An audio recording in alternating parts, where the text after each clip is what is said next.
What's up, guys? Let's go through it really quick. So, UFC 249 is going to happen most likely. The location seems to be a secret even to the fighters, so Dana White's going to go and pick up the fighters at a specific location altogether and then take them to this place. And he also has a fighting island, Enter the Dragon, Fight Club kind of stuff going on here. But in a way, it's kind of awesome. In a way, it's pretty cool, man. But the thing I really want to look at is the fight card.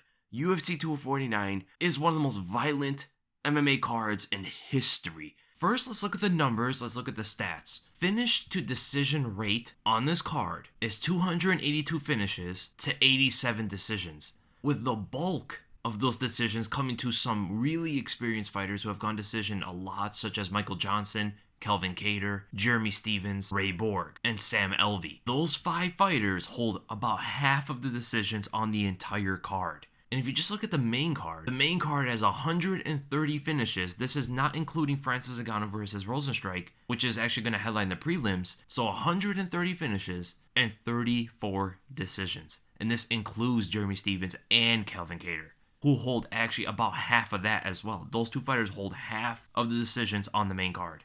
Crazy. The main event, Justin Gaethje versus Tony Ferguson, only has 7 decisions between them. And they have 49 finishes. 49 finishes to 7 decisions. And we don't even have to talk about Francis Ngannou versus Jairzinho Rozenstruik. Francis Ngannou's never gone to a decision in his wins. So they are 23 finishes and only 1 decision between them. Nico Price versus Vicente Luque. 28 finishes, 3 decisions between them. Or Jacare versus Uriah Hall. 34 finishes and only 7 decisions. And they are both very experienced fighters. So let's go down the list here. Tony Ferguson versus Justin Gaethje. I talked about that before. Amazing fight, one of the most violent fights you can ever put together, and also extremely high level. And then you got Jessica Andrade versus Rose Namajunas, two finishers, 2 of the most lethal strikers in the 115-pound division, a contrast of styles that we saw before, the brute, the juggernaut, the physical Jessica Andrade going to go after Rose Namajunas and try to impose her will and impose her power on her, while Rose tries to finesse Andrade with speed, skill, technical ability, and sniping power, right? Rose, I believe, has one of the most knockdowns, probably the most knockdowns in the 115-pound division's history. If I'm not wrong, it's 4. She knocked down Michelle Waterson with a head kick, knocked down Joanna twice, and also knocked down Andrade with a knee. And I believe that's even more than Andrade and more than Zhang Weili, who are the most powerful strikers in this division. So you got to give credit to Rose Namajunas. And she dropped Andrade last time. She also has the submission abilities far better than most fighters in this division as well. Violence all over it, and also that rematch quality that we want. We didn't get to see possibly the best Rose last time. I wonder how she is now with their mental coach into this. You do have Greg Hardy on the card. He's going to be fighting Yorgan De Castro. Now, although it's not a high-level fight at all, Greg Hardy is a pretty fun fighter to watch because it does turn to be dramatic. Whether the finishes are weird, just weird stuff happens, whether he goes and knocks out his opponent in like 20 seconds. You have to admit, it's hard to not watch a Greg Hardy fight. Whether you want to see him lose, whether you want to see a crazy finish to a fight. Greg Hardy versus Yorgan De Castro may be just one of those spectacles. And then you have Vicente Luque versus Nico Price. This probably is the only fight on this card that can out-violent Tony Ferguson versus Justin Gaethje. Luque is a very technical striker, but he's a finisher at heart, and he goes to war when you bring it to him. And very few fighters can say they are more belligerent than Nico Price, more willing to engage in war. And that's going to force Luque into that firefight that we're all looking forward to, man. Nico Price has been asking for a fight. He's very hungry. Mentally, he's ready for it. And he has the most incredible and some of the most unusual knockouts I've ever seen. He does swing a little bit wildly at times. He will get himself caught, but like his fight with Tim Means, where he was getting caught, he was getting backed up, he got hurt a few times. He was able to land that bomb of a right counter and drop his opponent. And if you know anything about Vicente Luque is, even though Luque is more technical, he sticks to a solid Muay Thai style no matter how the fight goes. He tends to get hit when the fight gets a little bit intense. Right, he's a lot more hittable than Price is, and you do not want to be a hittable target when you're fighting Nico Price. But then again, if Nico Price can't get things going early on, he's going to get picked apart a bit. And Luque definitely has power in that left hook of his and that right straight to really deliver some damage. And then we have Kelvin Kattar versus Jeremy Stephens, the warlord of the weight division, and Jeremy Stephens. And Kelvin Kattar is no stranger to getting into a technical war. Look at his fight with Shane Burgos, one of my favorite fights of all time. Very technical, boxing-oriented fight. The thing is, Jeremy Stephens has really good leg kicks. He exploited that against Gilbert Melendez and really tore that leg up, man. Kattar's gonna have to fix that defense here, because if the leg kicks start landing, he does want to get open up to some headshots from Stephens, because Stephens is the most powerful puncher in this division. Kattar is gonna have to keep himself more technical in this one. He's one of the best boxers. Really good at landing his shots on the inside of the looping punches of Stephens, and his defense is impeccable, man. I mean, it's so hard to hit Kattar clean if you're not hitting him with those leg kicks. If Stephens starts swinging wildly and trying to get that knockout, then I will see Kattar absolutely landing on the inside, especially that right straight down the center. The jab is going to be a very utilized weapon. Stephens has resurged in his career. Even with a couple losses in his recent fights, this is the best Jeremy Stephens we've ever seen before. He's a lot more composed. He's not as wild as he used to be. He does train with Dominic Cruz. He has trained with Tony Ferguson recently, and it has kept himself tamed a bit. A tamed Jeremy Stephens is a lot more dangerous, and it is a high-level, experienced fighter that Kelvin Kattar is facing. And then we go to, in my opinion, the second most anticipated fight on this card, Francis Ngannou versus Jairzinho Rozenstruik. And yes, it's happening. They moved it to UFC 249, and it's gonna be empty arena, right? It's gonna sound like World War III when these two clash fists and shins on each other. Every punch, every kick, every knee is gonna sound like a bomb went off in that arena. How many bombs will it take until one of them falls? Not much, to be honest. They both have insane chins. They both have one-shot knockout power. Jairzinho Rozenstruik has knocked out people with jabs. Francis Ngannou slaps a guy like Curtis Blades practically and drops him. These two, along with Derek Lewis, are the most powerful punchers in the UFC right now. Now, the thing is, Rozenstruik has more experience when it comes to striking. He was a professional kickboxer. He has that experience under his belt. Coming into a fight, now I don't agree with a lot of people when they say that Ngannou is not as technical. He's a wild man who throws big looping punches and he doesn't know how to set them up. A lot of people have this weird perspective on Ngannou's skills. He's a lot more technical and a lot more aware and a lot smarter than people give him credit. The biggest thing about Ngannou that people don't see is how he moves and where he moves. His footwork is among the best in this division. It is 100%.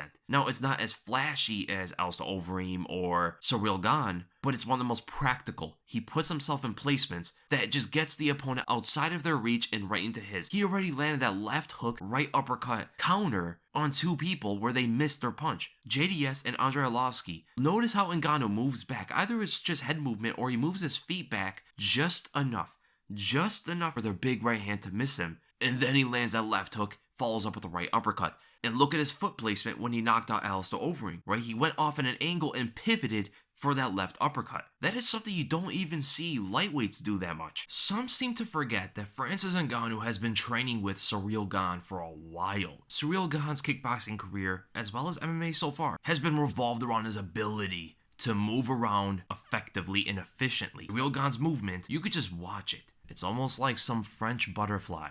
Very eloquent and artistic. He's almost like the Dominic Cruz or Stephen Wonderboy Thompson with his movement, but at the heavyweight division. And it's no wonder Francis Ngannou has picked up things, training and sparring with Ciryl Gane for years. And it's only going to get better and better. He's only going to get harder to hit. He's only going to be able to get in better positions to land that devastating power of his.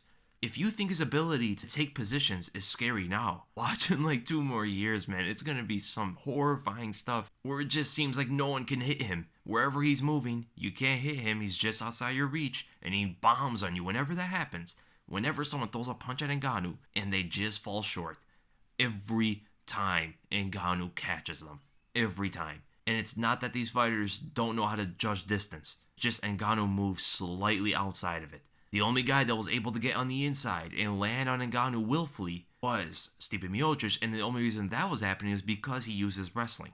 When you use wrestling to mix up your striking, now the judgment of distance for Ngannou gets all twirly, right? It gets a little bit confusing. You know, Ngannou is a very fluid, mobile fighter with the most horrendous power we've ever seen before. He's fast with his hands. He's using leg kicks now. Look at the kind of power he's able to deliver on JDS and Curtis Blades with his leg kicks. What else is he going to use out there? I mean, he's only learning. He's young in his MMA career.